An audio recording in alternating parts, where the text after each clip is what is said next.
Lord Krishna Naman to all of you. Lord Krishna Naman to all. My all dear student. Now we discuss about breathing in other animals. और सबसे पहले हम बात करेंगे cockroach. Dear student, cockroach को हम कहते हैं पेरीप्लेनेटा अमेरिकाना। इसका जो जूलॉजिकल नेम है पेरीप्लेनेटा अमेरिकाना। क्या है? Periplaneta Americana. अब इसकी स्ट्रक्चर ही आप देख लीजिए।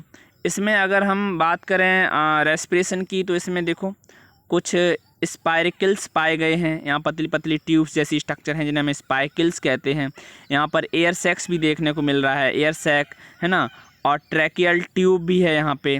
तो ये आपका कॉकरोच है। आपने कॉकरोच काफ़ी जगह पे, अंधेरी जगह पे देखा होगा। ये अंधेरे में ज़्यादा भागता है, ठीक है। अपनी ही जाति के लोगों को ये खा जाता है, ठीक है। तो just like human being many animals such as elephants, cow, lion, goat, frog, bird, snake etc. have lungs their chest cavity। तो इनके पास भी लंग्स होते हैं इनकी चेस्ट कैविटी में। Different animal have different method of breathing. अलग अलग animals में अलग अलग मेथड होते हैं ब्रीथिंग के। तो ब्रीथिंग इन कॉकरोच, सबसे पहले हम कॉकरोच की बात करेंगे। इन cockroach and other insect the oxygen present in air is taken inside. Cockroach और दूसरे जो इंसेक्ट हैं तो इनमें जो ऑक्सीजन प्रेजेंट होती है, इसके अंदर ही ऑक्सीजन प्रेजेंट होती है। The body through small opening. तो इसमें छोटे छोटे ओपनिंग्स होते हैं बॉडी में, एयर को जाने के लिए ओपनिंग होते हैं। Present on the side of the body called spiracles. तो यहाँ पर बॉडी में जो ओपनिंग पाई जाती हैं उनको हम क्या कहते हैं? स्पाइरकल्स कहते हैं। स्पाइरकल क्या कहते हैं? स्पाइरकल।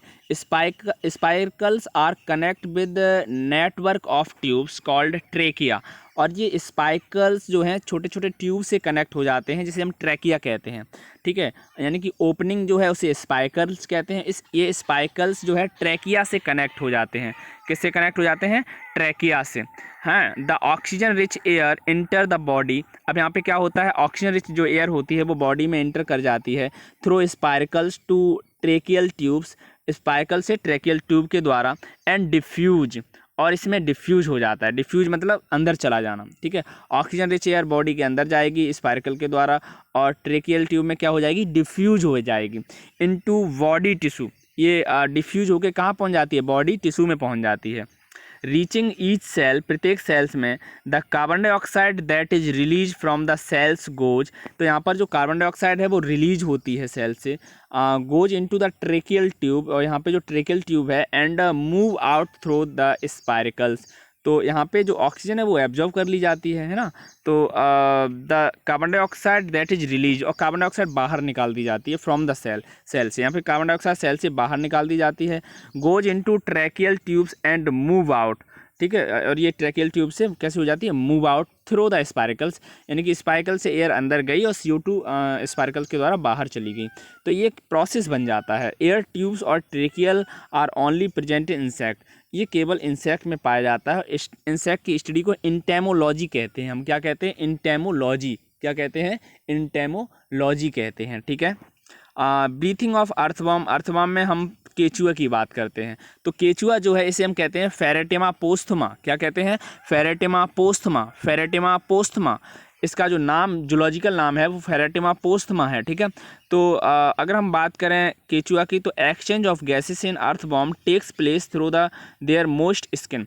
तो ये जो केचुआ है, ये जो अर्थवॉर्म है, ये अपनी स्किन के द्वारा मतलब रेस्पिरेशन करता है। स्किन के द्वारा कैसे क्या करता है?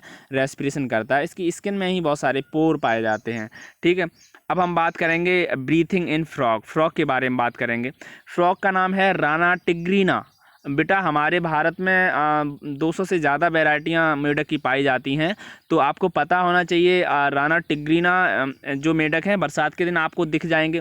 क्या आपने स्टूडेंट ऐसे मेढक देखे हैं जिनके मतलब गलफड़े के पास यहाँ पे 2 पाउच बाहर निकल जाते हैं? वो जब मतलब जब आवाज़ निकालते हैं तो उनके कुछ गुब्बारे जैसे बाहर निकल आते हैं। बेटा उन्हें कहते हैं राना पाइपियंस। क्या कहते हैं? राना पाइपियंस, ठीक है। तो मेढक की 2 पॉपुलर वैरायटी जो हर तरफ देखने को मिल जाती हैं, राना टिग्रीना और राना पाइपियंस। यहाँ पर जो राना है वो जीनस है और टिग्रीना स्पीसीज है। ध्यान रखना, वैज्ञानिक नाम या जूलॉजिकल नाम जीनस और स्पीसीज के मिलने से बनता है। इसे सबसे पहले कोरोलस लीनियस ने दिया था। इसे सबसे पहले किसने दिया था? कोरोलस लीनियस ने। कोरोलस लीनियस ने बाइनोमेनक्लेचर दिया था, द्वय नाम पद्धति दी थी।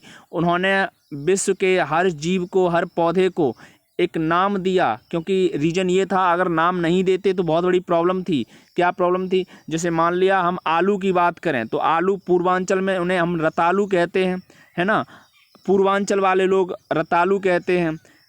भारत के ही किसी राज्य के लोग उसे बटाटा बड़ा कहते हैं। क्या कहते हैं? बटाटा बड़ा कहते हैं। हमारे यहाँ उसे आलू बोला जाता है। तो क्या नाम हो गया? आलू, कचालू, बटाटा बड़ा। और कहीं कहीं पे इंग्लिशमैन क्या बोलते हैं? पोटाटो बोलते हैं।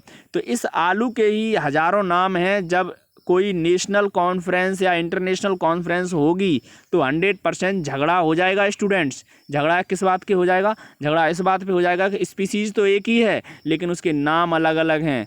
तो इसके लिए इंटरनेशनल लेवल पर एक कॉन्फ्रेंस में ये कहा गया कि अब जो नाम हैं वो एक ही होंगे।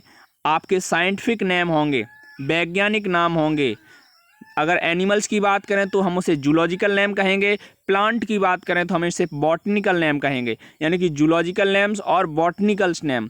वैसे इनकी ज़रूरत अभी नहीं है, लेकिन मैं अपने स्टूडेंट्स को अभी से इसलिए तैयार कराना चाहता हूँ जिससे कि आप धीरे धीरे खेल खेल में इन्हें याद कर लें और आगे की क्लास में आपको कोई भी प्रॉब्लम ना हो। ठीक है स्टूडेंट, तो मैं आपसे रिक्वेस्ट कर रहा हूँ कि आप 2-2, 4-4 गूगल से ही सर्च करके निकाल लो और जो आपके यूज में आने वाले हैं आप उनके नाम याद कर लो। जैसे कि गेहूं का नाम क्या है? ट्राइटिकम एस्टाइबम, है ना।